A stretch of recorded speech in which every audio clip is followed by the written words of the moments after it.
Good morning students. बच्चों, आज फिर से एक बार मैं आप सभी का हिंदी की इस तासिका में स्वागत करती हूँ। आज की इस तासिका में हम अनमोल वाणी इस पद्य से संत कबीर के दोहे तथा भक्त सूरदास जी के पद को पढ़ने जा रहे हैं। प्रस्तुत पद्य में संत कबीर जी के बीजक नामक ग्रंथ से ये दोहे और भक्त सूरदास जी के महाकाव्य सुरसागर से ये पद लिए गए हैं। कबीर अपने इस दोहे में मनुष्य के सद्व्यवहार और सद्गुणों पर बल देते हैं।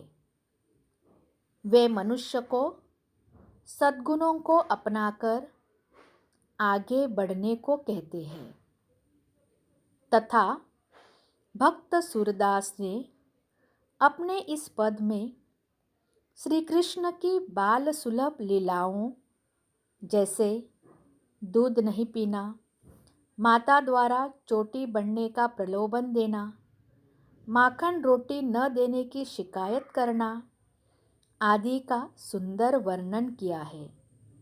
तो बच्चों, इस पद्य को पढ़ने से पहले मैं आपसे संत कबीर तथा भक्त सूरदास जी का परिचय करा देती हूँ। पहले हम कबीर जी के बारे में जान लेते हैं।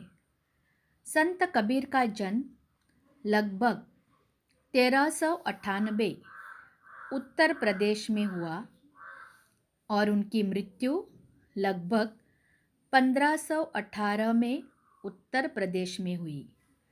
बच्चों, लगभग का मतलब है अंदाजे से बताया गया है। कबीर जी का परिचय है। भक्तिकालीन निर्गुण, निर्गुण मतलब गुण रहित, ब्रह्म की उपासना करने वाला। काव्यधारा के संत कवि कबीर मानवता एवं समता के प्रबल समर्थक थे। आपकी प्रमुख कृतियां हैं साखी, सबद, रामायणी। इन तीनों का संग्रह बीजक नामक ग्रंथ में किया गया है। अभी हम भक्त सूरदास जी के बारे में जान लेते हैं। भक्त सूरदास जी का जन्म लगभग 1478 में आगरा, उत्तर प्रदेश में हुआ और उनकी मृत्यु 1563 से 1591 के बीच हो गई। आपका परिचय है। सूरदास जी वात्सल्य रस के सम्राट माने जाते हैं। बच्चों, यहाँ वात्सल्य रस यानी माँ की माया, माँ की ममता, माँ का प्यार।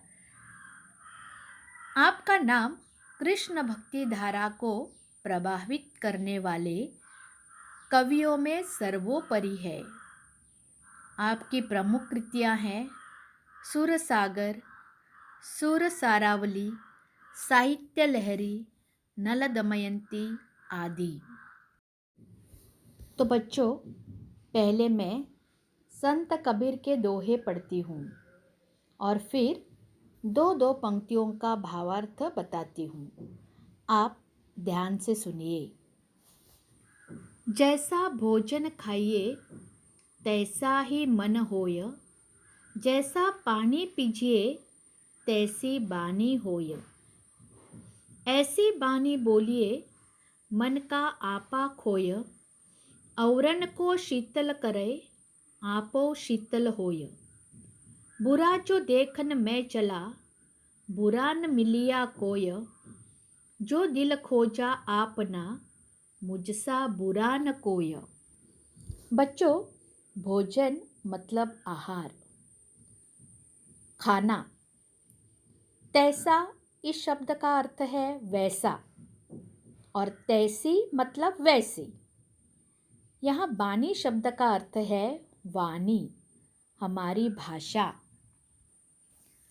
कबीर जी कहते हैं कि हम जैसा भोजन करेंगे वैसा ही हमारा मन हो जाता है। उसी प्रकार हम जैसा जल यानी पानी पीते हैं वैसे ही हमारी भाषा यानी हमारी वाणी हो जाती है। अर्थात सादा, शुद्ध, सात्विक आहार और पवित्र शुद्ध जल यानी पानी ग्रहण करने से हमारा मन और वाणी दोनों पवित्र हो जाते हैं। कहने का अर्थ यह है कि खान पान का हमारे शरीर पर बहुत प्रभाव पड़ता है।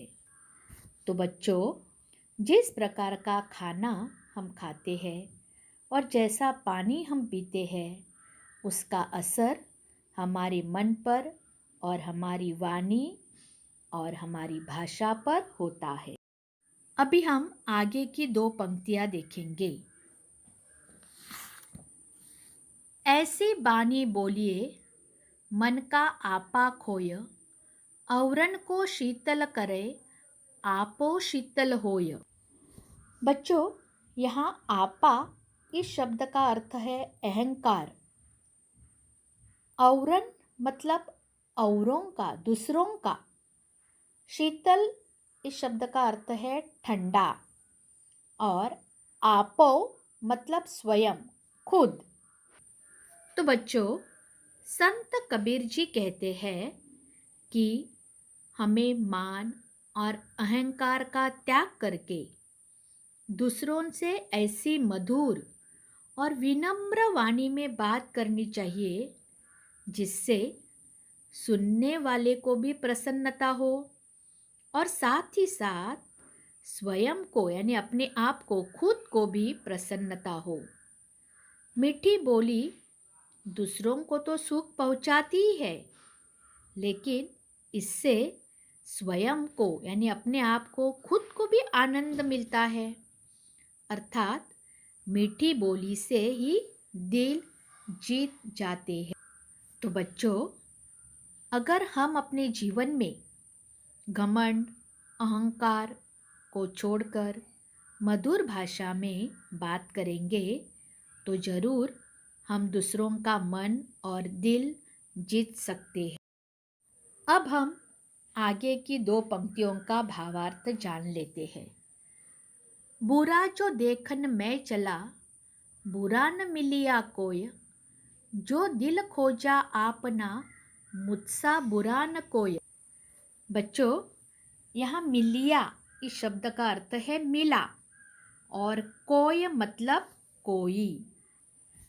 इन 2 पंक्तियों में कबीर जी कहते हैं कि मैं पूरा जीवन दूसरों के अवगुण देखने में ही लगा रहा, पर मुझे कोई बुरा आदमी नहीं दिखाई दिया।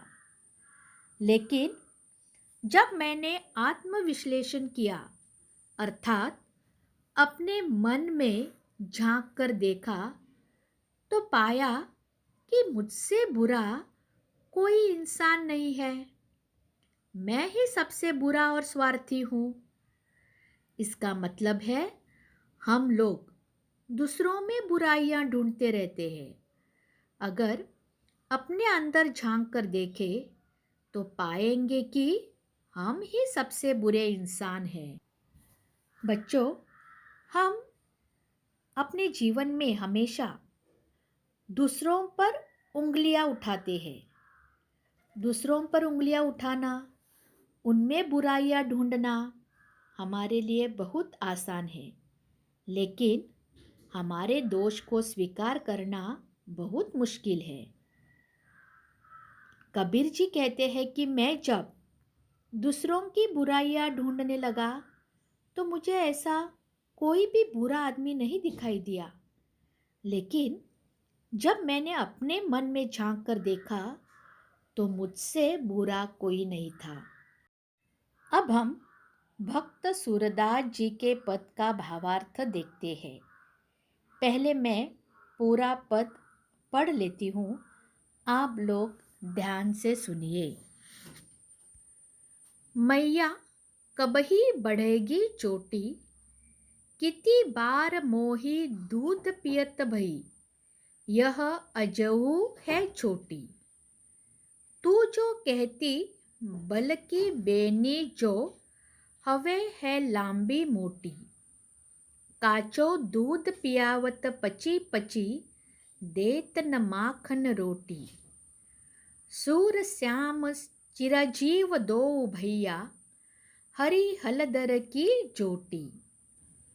अब हम प्रथम दो पंक्तियों का भावार्थ जान लेते हैं। मैया कबही बढ़ेगी चोटी, किती बार मोही दो दूध पियत भई, यह अजऊ है छोटी। यहाँ मैया यानी कि माँ, कबही इस शब्द का अर्थ है कब, चोटी का अर्थ है वेनी, मोही का मतलब है मुझे, और अजहू मतलब अब भी। बालक कृष्ण माता यशोदा से बाल सुलभ वाणी में पूछते हैं, माँ मेरी चोटी कब बढ़ेगी? तुम तो कहती थी कि दूध पीने से मेरी चोटी बढ़ जाएगी। मुझे दूध पीते हुए बहुत समय हो गया, पर यह आज भी छोटी की छोटी ही है। अब हम अगली दो पंक्तियों को देखते हैं। तू जो कहती बल की बेनी, जो हवे है लांबी मोटी। कांचों दूध पियावत पची पची, देत न माखन रोटी। बच्चों यहाँ बल शब्द का अर्थ है भैया बलराम। जो का मतलब की तरह,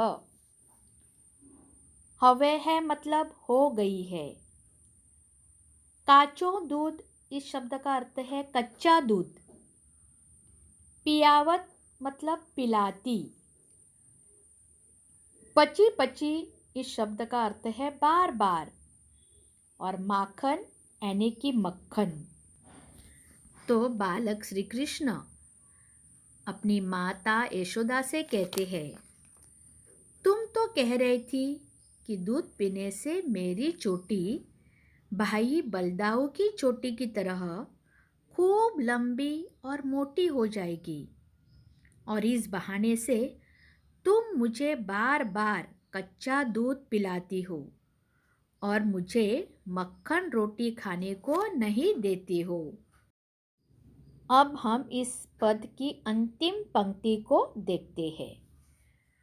सूर श्याम चिरजीव दो भैया, हरि हलदर की जोटी।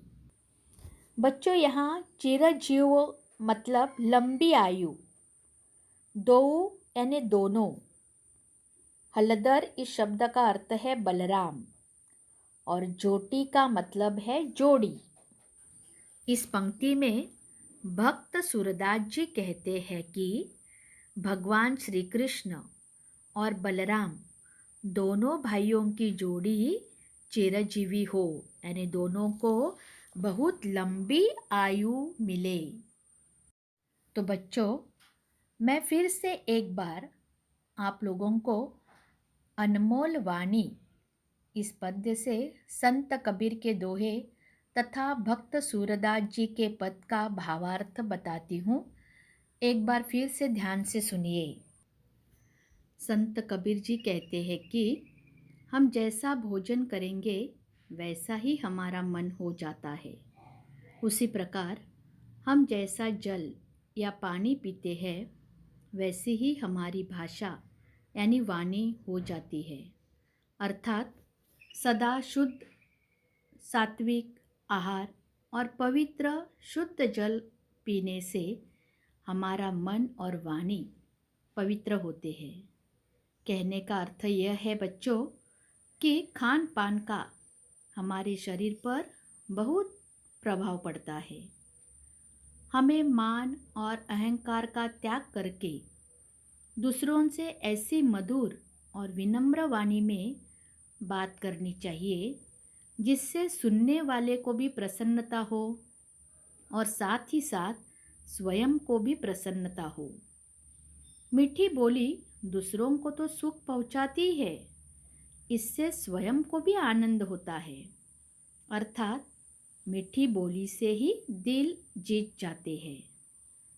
कबीर जी कहते हैं कि मैं पूरा जीवन दूसरों के अवगुण देखने में ही लगा रहा, पर मुझे कोई बुरा आदमी नहीं दिखाई दिया।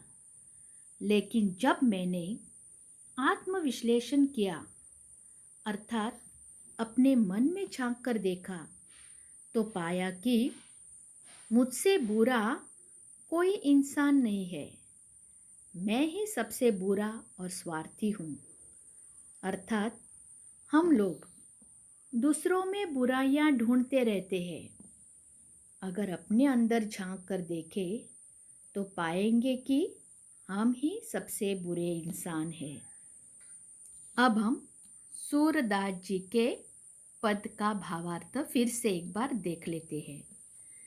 बालक कृष्ण माता यशोदा से बाल सुलभ वाणी में पूछते हैं, माँ मेरी चोटी कब पड़ेगी? तुम तो कहती थी कि दूध पीने से मेरी चोटी बढ़ जाएगी। मुझे दूध पीते हुए बहुत समय हो गया, पर यह आज भी छोटी की छोटी है।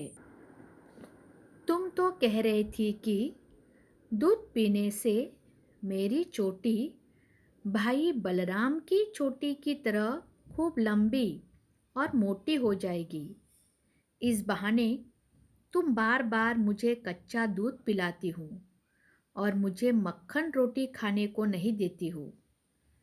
भक्त सूरदास जी कहते हैं कि भगवान श्री कृष्ण और बलराम दोनों भाइयों की जोड़ी चिरजीवी हो। तो बच्चों, मुझे लगता है कि आपको अनमोल वाणी इस पद्य का भावार्थ समझ में आया होगा। आप अच्छी तरह से इसे समझने के लिए 2-3 बार इस वीडियो को ज़रूर देखें। और इस वीडियो के साथ साथ मैं आप लोगों को इस पद्य की नोट्स भी भेज देती हूँ। इसे आप अपनी कॉपी में लिखिए। धन्यवाद बच्चों। घर पर रहो, सुरक्षित रहो, स्वस्थ रहो।